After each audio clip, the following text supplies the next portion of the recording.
home in three communities. Where do you live? Do you live on a farm with lots of land? Or in an apartment building that stretches into the sky?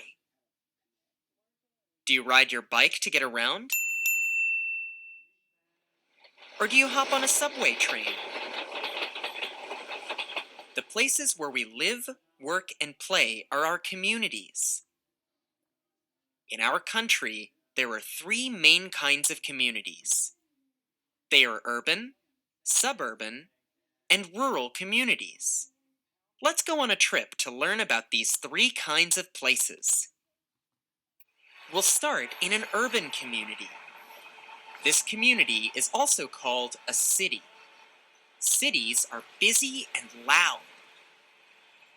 People crowd into subway trains and buses to get around. Lots of people live and work in tall buildings. People live close together.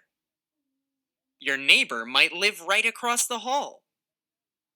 Most people don't have backyards, but it's still easy to see trees, grass, and flowers.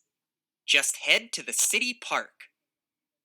Urban communities have big parks that everyone in the city shares. Now let's drive out of the city. We're in a suburban community. It is also called the suburbs. There is a lot more room out here than in the city. Here, you may see many houses with their own backyards. Your neighbor might live next door or just down the block. Sometimes you can wave to your neighbor from your yard.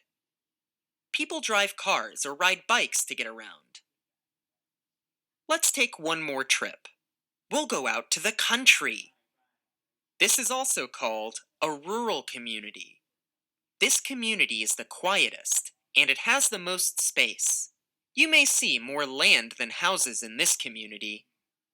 Some people in rural communities live and work on farms.